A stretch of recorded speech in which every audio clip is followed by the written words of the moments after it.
बहुत ज़्यादा एक्यूरेसी है कि उनके पास डाटा है और उस डाटा के द्वारा, जैसे मान लीजिए कि ठीक है कि ऊपर स्कीम बना लिया गया, गवर्नमेंट ऑफिसर ने उसमें बहुत ज़्यादा गड़बड़ी कर दी, लेकिन इनके पास नाम और फ़ोन नंबर के साथ डाटा होता है जिसका पॉलिटिक्स में इस्तेमाल इस लिहाज से किया जाता है कि इनके कॉल सेंटर से बाकायदा फ़ोन जाता है कि आपको ये मिला, अगर मिला तो नरेंद्र मोदी की सरकार के चलते मिला, और सरकार क्यों बनी, क्योंकि आपने वोट किया था, इसलिए आप दोबारा वोट फिर से कीजिए। तो ये एक पैटर्न है।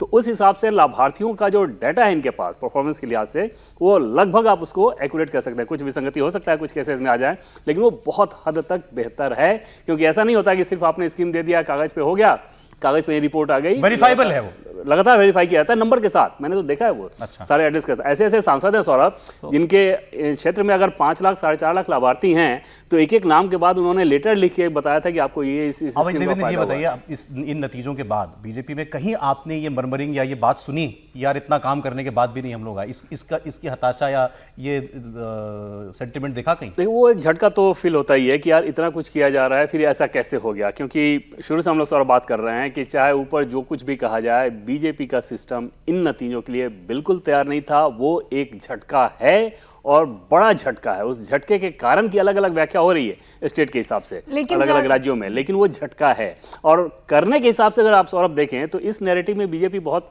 ज्यादा जा नहीं सकती, इस लिहाज से कि सिखों के लिए नरेंद्र मोदी की सरकार ने जितना किया है पिछले 10 सालों में, और उसके पहले का आप उठाकर देख रहे हैं तो कोई तुलना ही नहीं है। हुआ क्या, पंजाब में एक भी सीट नहीं है आपके पास।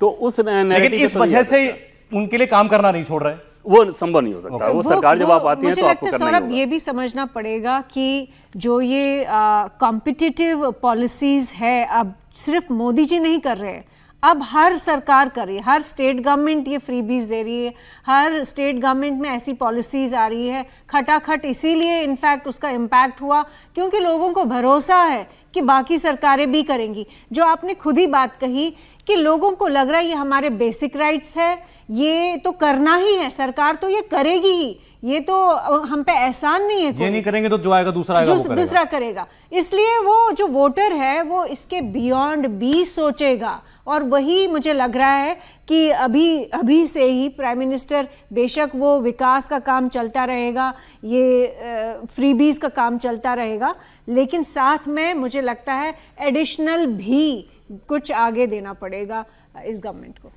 वो क्या होगा ये देखिए। अब इसीलिए हम भी इंतजार कर रहे हैं कि वो पहला फैसला कैबिनेट का जो है वो आ जाए सामने, तो हम लोग उस पर और चर्चा कर सकते हैं। जरा पोर्टफोलियोज पर समय कम रहेगा, लेकिन जरा पोर्टफोलियोज पर हम बात कर लें। आरती जी, आप सहमत हैं इस बात से कि दिस गवर्नमेंट इज एक गवर्नमेंट इन कंटिन्यूएशन और शायद बहुत मेजर चेंजेस ना हो सरकार में? बिल्कुल, एब्सोल्युटली, कोई इसमें कंफ्यूजन नहीं है। प्राइम मिनिस्टर मोदी ने इनफैक्ट बहुत तेजी से एक तो सरकार बनाई।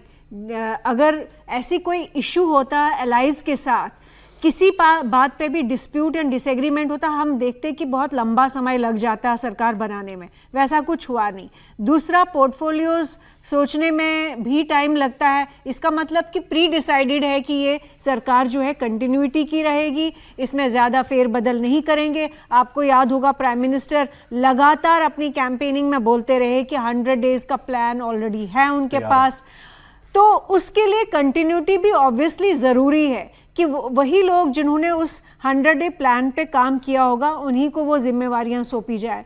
तो मुझे नहीं लगता है कि इसमें कोई ज्यादा चेंज आएगा। टॉप 4 में सीसीएस में कोई परिवर्तन नहीं है, मुझे नहीं लगता। एक नाम पता नहीं कि मैं कल से फिर सुनने लगा हूं कि भाई जो फाइनेंस मिनिस्ट्री है उसमें शायद एक मुमकिन है एक तब्दीली, मतलब नहीं, मुझे नहीं लगता। तो फिक्स लगते हैं, लेकिन आप देखिए निर्मला सीतारमण का in fact track record as a finance minister, बेशक शुरू में कहा गया कि वो उतना नहीं जानती, लेकिन बहुत ही तेजी से उन्होंने पिकअप किया और बहुत ही तेजी से वो संभाल रही थी मिनिस्ट्री। मुझे नहीं लगता है कि प्राइम मिनिस्टर मोदी को उनसे कोई शिकायत थी। टॉप 4 में एक महिला है, ये भी तो एक मतलब अच्छी बात है। ये सौरभ, दो चीजें, एक तो ये कि एक महिला का होना सीसीएस में आप समझ सकते हैं कि कितना बड़ा फैसला था वो रहेगा। दूसरी चीज़ कि ये सिर्फ लगने वाली बात नहीं है, जानकारी है हमारे पास कि फाइनेंस मिनिस्ट्री उनके पास ही है, उनके पास ही रहेगा। उसमें जो हम लोग पहले दिन से रिपोर्ट कर रहे हैं उसमें किसी बदलाव का कोई संकेत हमें नहीं मिला है, और जो हमें बताया गया था टॉप सोर्सेस के द्वारा उस बात की जानकारी दी गई थी, उसके हिसाब से वो बनी रहेंगी और उनको भी इत्तला कर दी गई थी, ऐसा हमें ये बताया गया था।